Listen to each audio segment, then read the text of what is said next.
असं आम्ही थोडं बाहेर जायला निघालो होतो. अद्दूलाही खूप बोर होत होतं घरी आणि मलाही खूप. अद्वैच्या पप्पाची सुट्टी असली की आम्ही कुठेतरी असं बाहेर फिरायला जात असतो.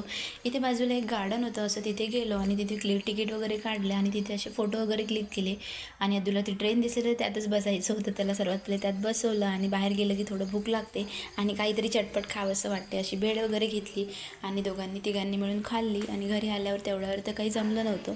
थोडीफार भूक होतीच, तर म्हटलं आज स्वयंपाक तर काही करायचा नव्हता, तर थोडं माझं इडलीचं बॅटर जे उरलं होतं ना, मी त्याचे छान छोटे छोटे असे 3-4 उत्तप्पे करून घेतले.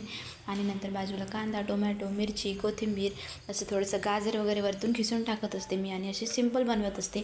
असं काही त्यात काही नवीन वेगळं काही टाकत नाही. जे घरी जर आपल्या पालेभाज्या आहेत त्याच तुम्ही यूज करू शकता. आणि असंच तुम्ही सिंपल बनवून पहा, एवढा छान बनते ना. आणि ते मी असं त्याच्यासोबत काही स्पेशल असं बनवत नाही. तसंच दही होतं आणि शेजवान चटणीसोबत तुम्ही खाऊ शकता. एवढं छान लागते ना.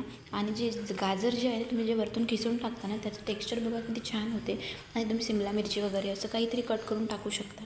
नंतर आम्ही असं दोघांनी मिळून खाऊन घेतलं आणि तेवढ्यावर आमचं होऊन गेलं होतं. आणि अद्दूला तर काहीतरी बनवावं लागत होतं, त्याच्यासाठी छान थोडीशी पालेभाज्या वगैरे टाकून खिचडी बनवली होती. आणि असा होता आमचा दिवस. आणि तुम्हाला नक्की माझे व्हिडिओ आवडत असतात, नक्की लाईक आणि सबस्क्राईब करत. चलो भेटूया नेक्स्ट ब्लॉगमध्ये. बाय.